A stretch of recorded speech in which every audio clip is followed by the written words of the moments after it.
السلام عليكم ورحمة الله وبركاته.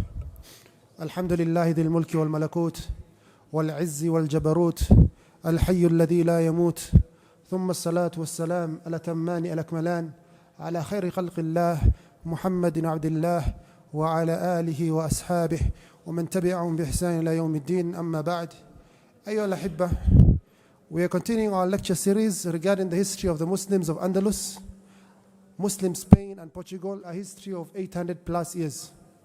Ikhwani fillah, sometimes when you're idle and you're thinking, sometimes you think about what if there was something like a time machine. If you could go back in history, what will you do with that time machine? Many of us probably will go back in history and do what? Maybe buy shares in a company like, I don't know, Google or Tesla or something, or buy Bitcoin, which is haram. So many people will think, perhaps I go back, I buy those companies on Ali in the time machine. Others might think, let me use that time machine, I go back in history, I change some events of the Muslims in history to a more positive result. Are you together? So if you have this time machine, ikhwani fillah, and you go back to the history of the Muslims, especially the century we're talking about, the 7th century of Islam. Ikhwani fillah, regardless of what you do, regardless of how many trips you make with that time machine, you cannot change the course of history. The path is set, the result is one, because all of this has been written by Allah subhanahu wa ta'ala. If the asbab, Allah subhanahu wa ta'ala has made the qadr to follow the asbab. Are we together? Allah subhanahu wa ta'ala, for example, the Imam tonight, he was reciting a surah where it's mentioned that the Prophet Ibrahim alayhi salam, he was thrown into the fire. And the fire was cold and relaxing. Kuni bardan wa salaman ala Ibrahim. It was cold and very calming and relaxing for Prophet Ibrahim alayhi salam. Question, can any of us have that belief and say, I'm going to throw myself in a fire and the fire will not burn me the same way it did not burn Prophet Ibrahim alayhi salam? Who was that Iman? The only two people in history who have not been burnt by fire, Prophet Ibrahim alayhi salam and one person from the ummah of Prophet Muhammad sallallahu alayhi wasallam, one of the tabi'een, is called Abu Muslim al-Khawlani. Ikhwani fillah, Allah subhanahu wa ta'ala created fire to burn. That is the sunnah. وَلَن تَجِدَ لِسُنَّةِ اللَّهِ تَبْدِيلًا. Allah subhanahu wa ta'ala has decreed that the fire will burn. If you throw an apple in this earth, it will fall down. Water boils at about 100 degrees Celsius. These are things that have been kept firm. The same way, ikhwani fillah, if Muslims engage in some practices, definitely they will be victorious. We've mentioned some things that will bring victory to the Muslims. If they follow that sunnah, that path of obeying Allah subhanahu wa ta'ala and following His commands, definitely they'll be victorious. And the Muslims also, if they disobey Allah subhanahu wa ta'ala and follow the path of destruction that has been mentioned, definitely they'll be defeated. And this is what happened, ikhwani fillah, in the 7th century of the Islamic history, which is definitely the worst century for Muslims in its entire history. Because Islam was almost ended. Islam would have not reached us because of the events that happened in the 7th century, and more so what happened not in Andalus. Andalus was major, but more major what happened in the east. The Mongolians, Genghis Khan, the Tatar, and the fall of Baghdad in the year 656 of the Hijri calendar. This happened in this century that we're talking tonight, the 7th century of Islam, 600 to the year 700. In the previous lecture, so whatever, even if you have that time machine, we're not going to change anything. The path has been set. If the Muslims are engaging in some practices that we're going to mention, inshallah, at the end of the lecture, regardless of what you do, you go take your weapons, your guns, you take a gun back to the 7th century, it won't help. It will not assist. As long as those reasons for defeat are there, it will not change any course of history. Are we together? And Allah subhanahu wa ta'ala has wisdom for these defeats. Everything, when you go back, you just see, even that musibah, everything that has befallen you, you see as a believer, there is khair in it, there is good in it. That time, I lost that business deal, there is khair in it, there is good in it. If you have that firm conviction that everything is khair, your iman increases and your relationship with Allah subhanahu wa ta'ala improves greatly. So, Ikhwani Fillah, we mentioned in the previous lecture, one of the greats of Islamic history in the year 595 of the Hijri calendar, he passed away suddenly. Abu Yusuf Yaqub al-Mansur al-Muwahidi, one of the greats of Islamic history. He was the same compatriot of Salahuddin al-Ayyubi. He passed suddenly in the year 595 of the Hijri calendar at the age of 40. His son, An-Nasir Lidinillah, Abu Abdullah Muhammad, becomes the leader when he's only 18 years of age. We mentioned previously, Ikhwani Fillah, age is nothing but a number. Many of the youth, they were great leaders, but this young man was not prepared. His father had not expected to die suddenly, so he was not quite prepared for this post of ruling the entire of North Africa and Andalus. Our brothers in Morocco, they had an earthquake. May Allah subhanahu wa ta'ala give them full assistance, inshallah. Don't say inshallah when you make dua, that's a mistake. May Allah give them assistance. Don't say inshallah. May Allah give them assistance. Don't make ta'liq when it comes to dua. So, Ikhwani Fillah, this new leader, An-Nasir al-Dinillah, became the leader from the year 595 of the Hijri calendar to the year 610 of the Hijri calendar. And he was completely different from his father.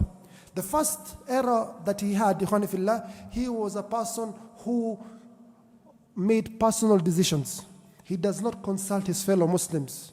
He does not have the issue of shura, of consultation. Allah subhanahu wa ta'ala, He says in the Quran, وَشَاوِرٌ فِي الْأَمْرِ. He tells the Prophet alayhi salam, who is the best of mankind, the best of the creation, oh Prophet, consult.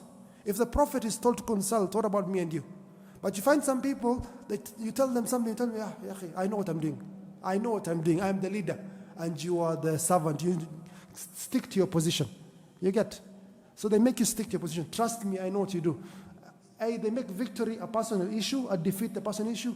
It's everything on my hand. No, keep it with the hands of Allah subhanahu wa ta'ala and follow the sunnah of consultation. So this young man, number one, he did not have consultation. Number two, Ikhwani Fillah, he had a very evil minister to be his advisor. He had a minister called Abu Sa'id ibn Jami' al-Andalusi from the lands of Andalus, a Spaniard. This man, Ikhwani Fillah, the Muslims look at him and wondering, all these opinions and all this advice is given the leader, is he really a Muslim or is he colluding with the Crusaders? There's a big question mark. All the Muslims were doubting him because he was making really evil decisions that were causing more harm to the Muslims, more benefit to the Crusaders. People have big question mark amongst the historians with regards to this man. So this young man, he starts ruling from the year 595 of the Hijri calendar. Immediately he starts his rule. The tribe we mentioned last night, the tribe of Banu Ghaniya, they revolt. They start a revolution again in Tunisia and the Balearic Islands. And this is something recurring every time in our history.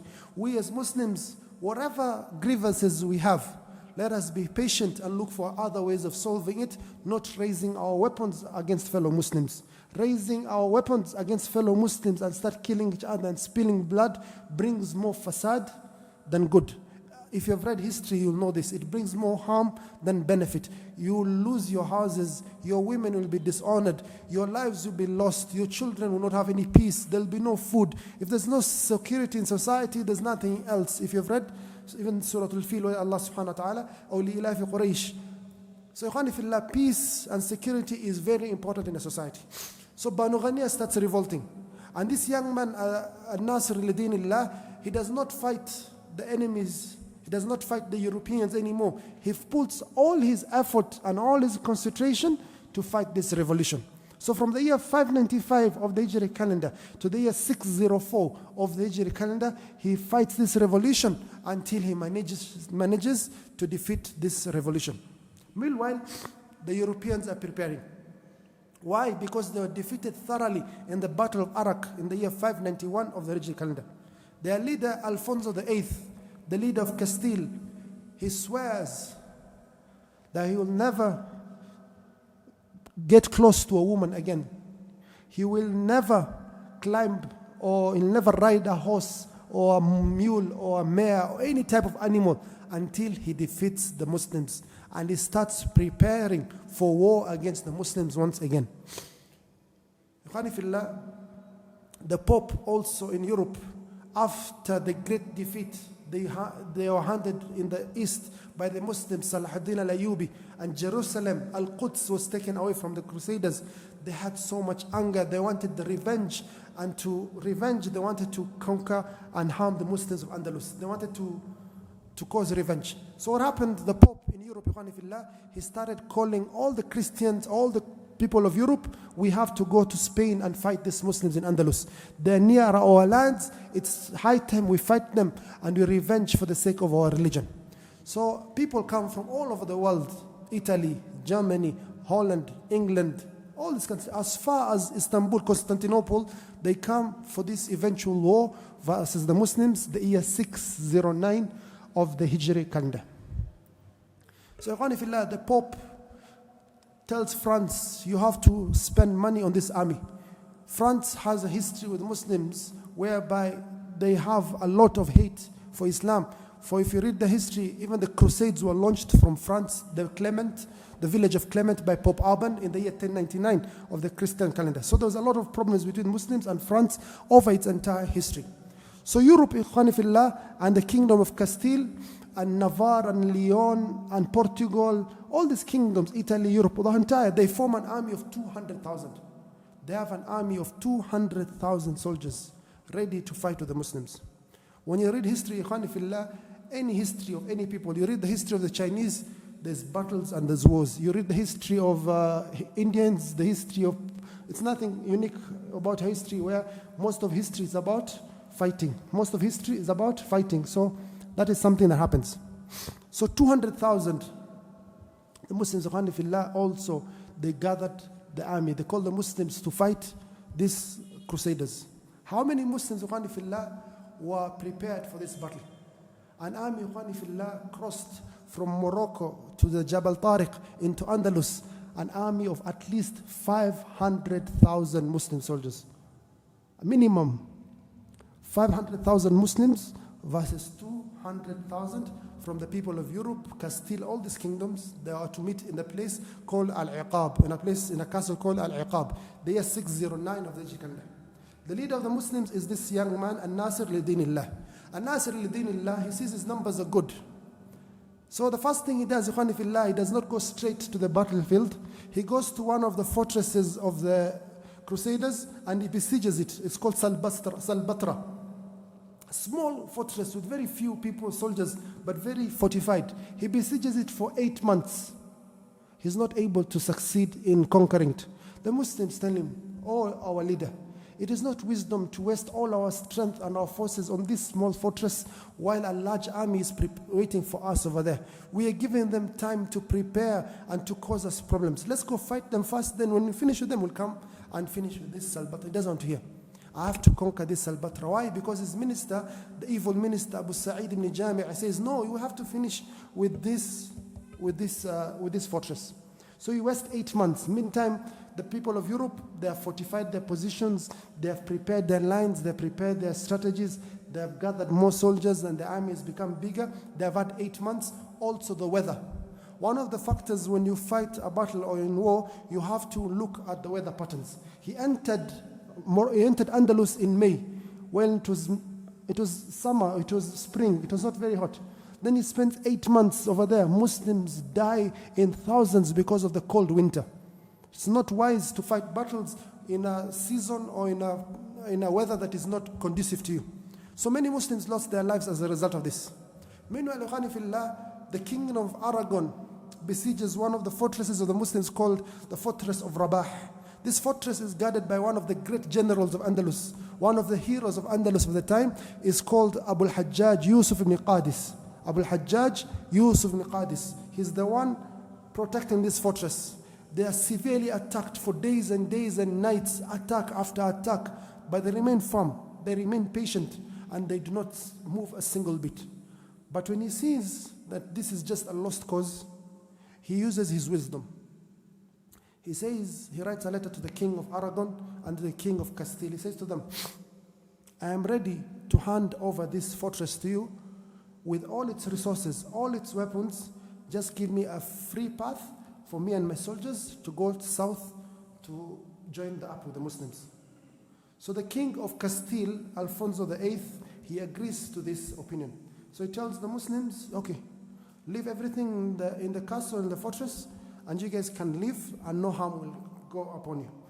Immediately they leave the fortress. The people of Europe, the Europeans, they've come with one intention, to revenge. to finish off the Muslims, to massacre. And they're seeing these Muslims are leaving this fortress unharmed. No harm is coming to them. They want to attack, but Alfonso VIII is stopping them. They want to kill these Muslims, but Alfonso VIII is stopping them.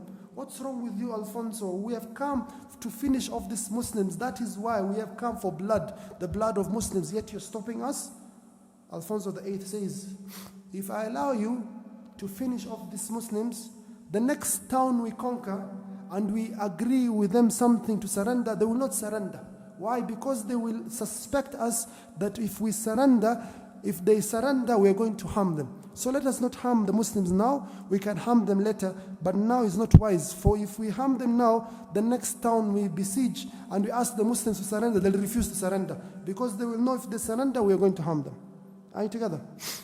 So he tells them this. The people of Europe are not satisfied, Ikhwani fillah. 50,000 of them, they leave the battlefield. They say this Alfonso is breaking our hearts, he's not giving us the dream. We came here to massacre Muslims for only one purpose. And we are seeing Muslims walking in front of us, yet we can't do anything about it. So they lost all morale and they went back to their countries, 50,000 of them. So the army of the Crusaders is almost 150, 160,000. While the army of the Muslims is over 500,000. So he goes back. This is a victory. Alhamdulillah, he has handed over. Abu Hajjaj Yusuf ibn Qadis has handed over the castle. Yes, we have lost the castle, but also they have lost 50,000 soldiers. If you weigh the two, the Muslims have been victorious. So he goes back to the south and meets the army of An-Nasir al-Dinillah. The minister, Abu Sa'id ibn Jami', he tells An-Nasir al-Dinillah, this Abu Hajjaj Yusuf ibn Qadis has betrayed the Muslims. He has left the job that he was given to guard the fortress and he has handed it over to the enemies. How will you accept such a person in the army? If there's no discipline in the army, we are going to be defeated.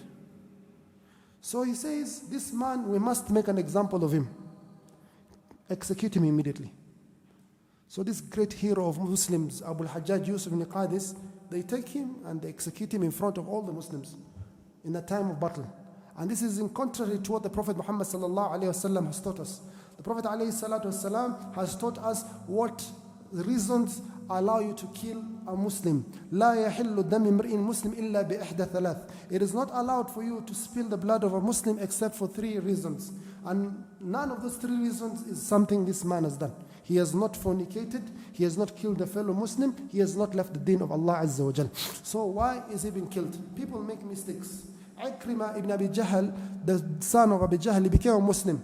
And he was made a leader of an army at the time of the apostasy wars after the Prophet Muhammad sallallahu alaihi wasallam died. He made a great mistake that led to loss of many Muslim lives. Abu Bakr as-Siddiq radhiallahu anhu rebuked him, told him you did wrong. And after that, he returned him to his post as a commander of one of the Muslim armies and told the Muslims, listen to Ikrim ibn Abi Jahl, for he has a lot of wisdom. So you do not, sometimes you have to overlook mistakes for the greater good. So they killed this man in the battlefield, hence demoralizing the Muslims. Ikhwani fillah, An-Nasir al-Dinillah, he arranges the battlefield the same way his father did in Arak. The same way Yusuf ibn Tashafini did in the battle of Zallaqa. He divides the Muslim army of 500,000 or 400,000. The army is about 300,000 to 500,000 Muslim soldiers. He divides it into 2. One half behind and the first half to fight the battle. But he does something different from the forefathers. He did not read history. He kept the first army, the people who are volunteers. People who are not trained army personnel. They have no experience in battle. They do not know war tactics. They do not know when they're told to move left, right, or back, or forward. They do not have this knowledge. They are people who have passion for the deen, yet they do not have the required training, the required experience. So he keeps them at the front to fight the trained army of the kingdom of Castile. And this was a great blunder. So the Muslims, the volunteers are in front, the untrained personnel. And the ones who are trained, the Muwahidoon, the army of the Muwahidoon, they're behind. So the Muslim volunteers, they rush towards the Crusaders. The Crusaders, led by the kingdom of Castile, utterly finished them off. There were 3 armies from Europe. One army from Europe, the other army from the kingdom of Aragon, that is Barcelona, and the third army was Leon, Portugal, Castile, Leon, Portugal, and Castile, and the fourth one I've forgotten. Leon, Portugal, Castile, and Navarre. That was the third army. So the Muslims were utterly defeated. Many of them lost their life, shuhada. Europe and the army of the Castile, now they started penetrating the ranks of the Muslims, breaking into the ranks, until they managed to reach the organized army of the Muwahidoon. The organized army of the Muwahidoon were able to push them back. So they were pushed back. Then they attacked again. Then something very unfortunate happened. The people of Andalus, they had no morale to fight. They lost all morale to fight when their leader, Abu al-Hajjaj Yusuf ibn Qadis, was killed. They lost all morale. So 50,000 of them at one go, they left the battlefield. They left the battlefield and they went back to their towns. So they fought a battle of Iqab, and the Muslims were utterly defeated. One of the worst defeats that led to the collapse of Andalus and the collapse of the Dawla al-Muwahideen, the year 609, the battle of Iqab. So 70,000 Muslims lost their lives. And Nasir al-Din, he has seen the defeat in his eyes. He says, Sadaq ar-Rahman wa kadhaba shaytan. Allah subhanahu wa ta'ala has spoken the truth, and shaitan has spoken a lie. Allah subhanahu wa ta'ala, he says in the Quran, وَيَوْمَ حُنَيْنٍ إِذْ أَعْجَبَتْكُمْ كَثْرَتُكُمْ فَلَمْ تُغْنِ عَنْكُمْ شَيْئًا وَضَاقَتْ عَلَيْكُمُ الْأَرْضُ بِمَا رَحُبَتْ ثُمَّ وَلَّيْتُمْ مُدْبِرِينَ. And on the day of Hunayn, your numbers did not benefit you anything. The Muslims in the battle of Hunayn in Taif, they were more than the enemies, but they depended on their numbers. They said, today we're not going to be defeated because we have numbers. But Allah subhanahu wa ta'ala does not give you, O Muslims, victory because of your numbers, because of the weapons that you have. He gives them because of the ta'ah, of the obedience you have to Allah subhanahu wa ta'ala. So the Muslims were utterly defeated. And Nasir al-Din, he runs away. He passes the first town, Bayasa, he lives. He passes the second town, Ubada, he lives. He runs all the way to Sevilla, Ishbilia. This northern army, the kingdom of Castile Europeans, they're still having that. They're not satisfied. So they attack the town of Bayasa. They besiege it. The town, Khanifillah, has women, children, and the sick, people who are injured in battle. All of them, they're taken to the mosque and they're all massacred. Everyone in the city of Bayasa who was saying La ilaha illallah was massacred. Thereafter, Khanifillah, they go to the next city, the city of Ubada. This all the year 609 of the Hijri calendar. They go to the city of Ubada. They besiege it for 13 days. And they tell the Muslims, leave the town and you have complete security. No harm will get to you. So the Muslims, they leave the town. As they live in the town, the priests and the monks, they start inciting the kings. How are you going to leave these infidels? They refer to the Muslims as infidels. Saracens, they have many weird names. This Mohammedans or whatever names they call us, or this Moors.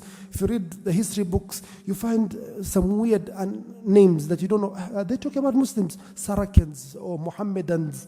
You wonder, it's very strange how they give us names, yet we call them by their actual name. The name they call themselves is what we call them, but they give us names. How do you leave these Mohammedans or these Muslims or these Saracens or these infidels to live in peace? So the kings were really incited and they felt they had no choice, because for them, the pastors were having the certificate of forgiveness, the certificate of entering paradise. Massacre these Muslims, 60,000 Muslims, all of them when they left the fortress, all of them were massacred. The year 609 of the Hijri calendar. Meantime, Nasir al-Din has run all the way back to Morocco, back to his headquarters or his state. The Crusaders, they want to go on ahead to finish the Muslims, but Allah subhanahu wa ta'ala sent a disease to them and they were not able to do anything until they had to go back to their towns. So Allah subhanahu wa ta'ala saved these Muslims for give them a short time. And Nasir al-Din, he goes back to Morocco, and because he had made it a personal affair, the scholars, they say, لم يبقى في الأندلس ولا في المغرب شاب صالح للقتال بعد واقعة العقاب. Not even one man could be found who was worthy to fight after this battle. Most of the people who were able to fight, to carry a weapon, they lost their lives in this battle or they were severely injured. It was a thorough defeat for the Muslims in that place, in that part of the world. In the year 609 of the Hijri calendar. And Nasir he goes back to Morocco. And he is heartbroken completely. Why? Because he made this battle a personal issue. He did not keep it as an issue of the community. For him, his success of this battle was his success. Failure of this battle was his failure. So he took it really hard. He made his son to be the new leader of the Muslims. Al-Mustansir Billah, the year 610 of the Hijri calendar. 609 of the Hijri calendar. His son is only 10 years of age. Only 10 years of age to be the ruler of the entire North Africa and Andalus. All this land, leave it to my young son Al-Mustansir Lidinillah, who's only 10 years of age. 10 years of age. Perhaps going back to Allah subhanahu wa ta'ala, seeking some medical assistance because he can finish it off. It finished off the daughter of the Prophet Muhammad sallallahu alaihi wasallam, Fatima binti Muhammad. She was so heartbroken with the death of the Prophet Muhammad sallallahu alaihi wasallam, her father. She died 6 months thereafter. The Imam Sibawayh, the scholar of Arabic, when he was cheated in a debate, he lost his life when he was only 33. He was one of the greatest, he's one of the greatest scholars, or the greatest in Arabic grammar, 30s, because of severe sadness. Imam Bukhari, because of the fitna, he lost his life immediately. So sometimes sadness breaks your heart. So he lost his life, this man, Nasir al-Dinillah, in the year 610 of the Hijri calendar. His son takes over the leadership in the year 610. Of course, there's a lot of infighting. People are not pleased with this. There's a lot of division in society. In the year 614 of the Hijri calendar, a tribe, a Sunni tribe from the tribe of Zannata, they're called Banu Marin. We shall also look at them in detail. They also start a revolution in North Africa. This is a very important tribe. We're going to look at it, inshallah, tomorrow, inshallah. They start a revolution in the year 614 of the Hijri calendar. The situation, Ikhwani Fillah, continues getting worse for the Muslims. In the year 620 of the Hijri calendar, a family or a tribe called Banu Hafs, they declare independence from Tunisia. They take over Tunisia and they declare themselves independent from the Muwahidoon. In the year 620 of the Hijri calendar, the Balearic Islands that's in the Mediterranean is attacked by the Kingdom of Aragon and Italy, and over 20,000 Muslims lost their lives and all Muslims are expelled who remained. The Balearic Islands were lost in the year 620 of the Hijri calendar. In the year 625 of the Hijri calendar, a person called Ibn Hud takes over the south and the east of Andalus and he declares himself an independent state. In the year 633 of the Hijri calendar, a tribe called Banu Zayyan takes over Algeria, the whole of Algeria, which is the biggest country in Africa right now. It used to be Sudan, but I think the biggest right now is Algeria. It's taken by this family in the year 633. And in the year 633, Ikhwani Fillah, also one of the most scariest events happened. One of the most heartbreaking events happened in this year, 633 of the Hijri calendar. We lost the city of Cordoba. The city of Cordoba, the capital city of the Muslims of Andalus, for centuries and centuries, the seat of the Islamic Caliphate or the Khilafah in Andalus, the greatest city after Baghdad. You know, the city in the west is Cordoba, the east in the west, in the east is Baghdad. Baghdad we lost in the year 656, just 23 years left later. And we lost in the year 633 the city of Cordoba. This city had 3,000 mosques. This city, Ikhwani Fillah, had the biggest mosque in the entire world, even bigger than the mosque in Mecca and Medina. It had the Grand Mosque of Cordoba.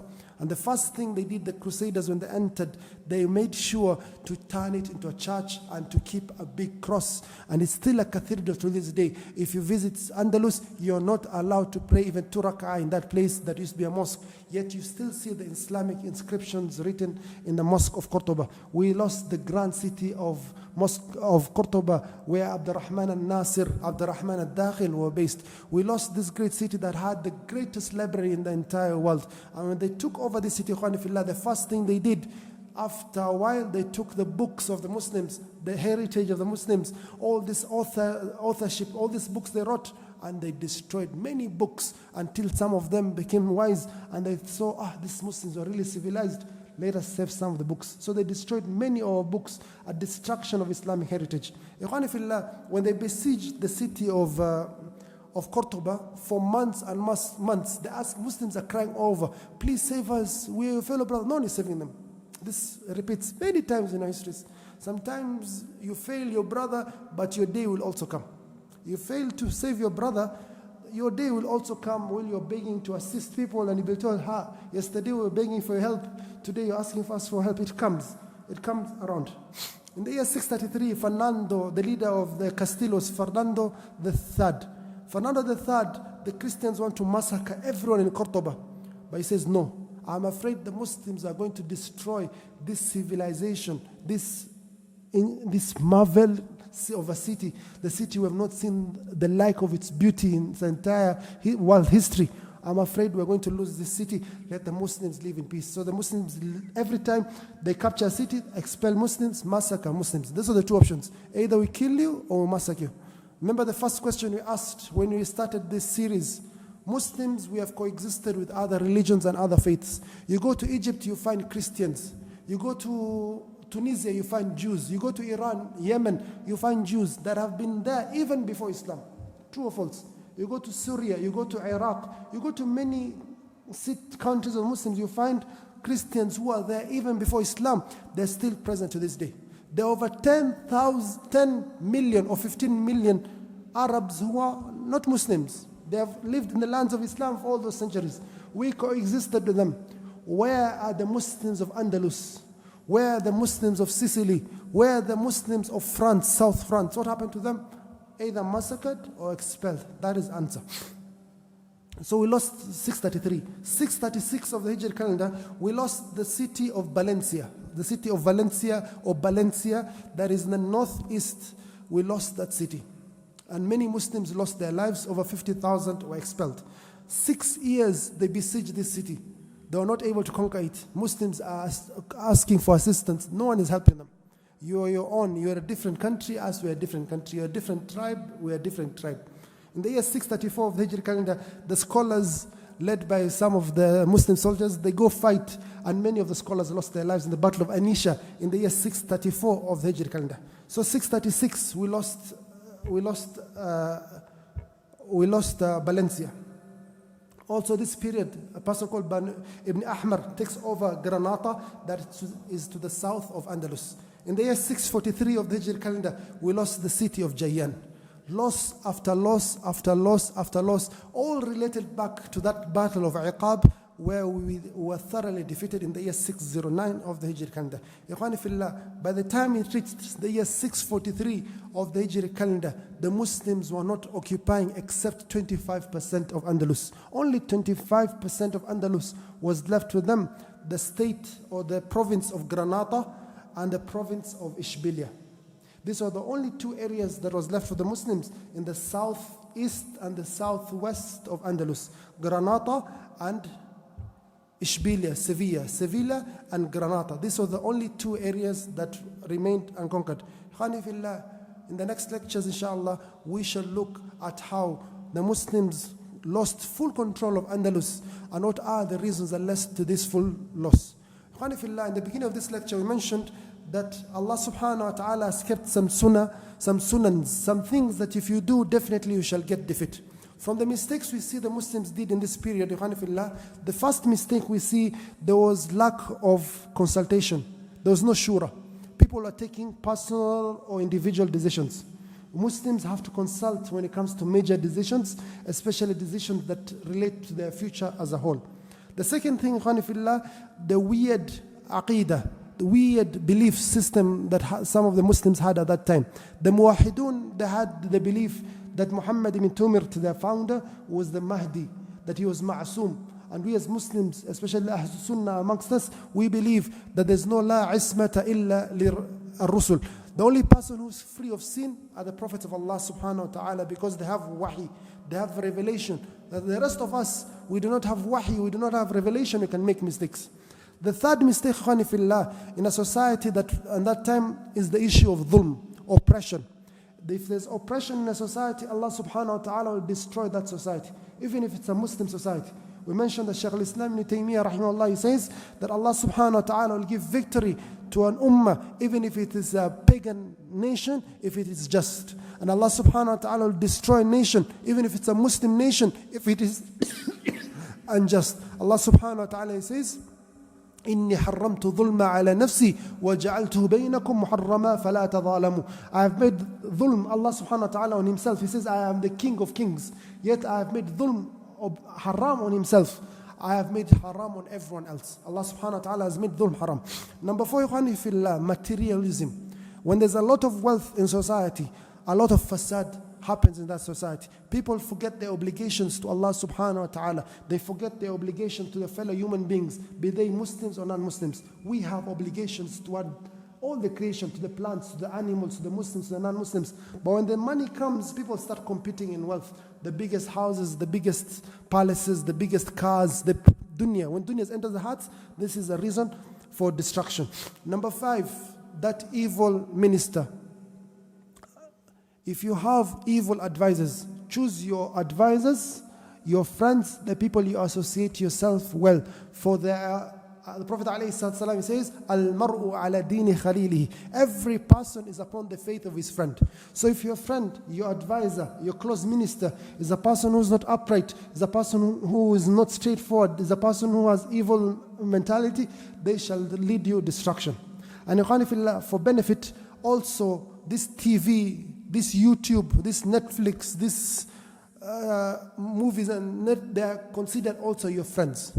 So be careful with these things. Whatever you watch, you become like that thing that you watch. So if you're watching evil, you're watching things where evil is hidden in it, it affects your thinking and affects your ideology. Ikhwani fillah, these are some of the reasons for defeat. Also, the Crusaders, they prepared themselves. The Muslims did not prepare themselves. You have to prepare yourself. The Prophet ﷺ, Allah subhanahu wa ta'ala is the best of creation. But do you think he used to go to battle just with ma'awis and slippers? You think the Prophet ﷺ used to go like that? Huh? He used to go with ma'awis to fight the battles, the Prophet ﷺ. No, he will wear his helmet, he will put on his shield, he will put on the armor, he prepares himself, and he's the Prophet Muhammad ﷺ. Yet me and you say, we'll make dua. There's no need for physical fitness. There's no need to train. Allah subhanahu wa ta'ala will defeat. Oh, no. If you want victory, you have to prepare for that victory. Wa akhiru da'wana alhamdulillahi rabbil alameen. Wassalamu alaikum wa rahmatullahi wa barakatuh.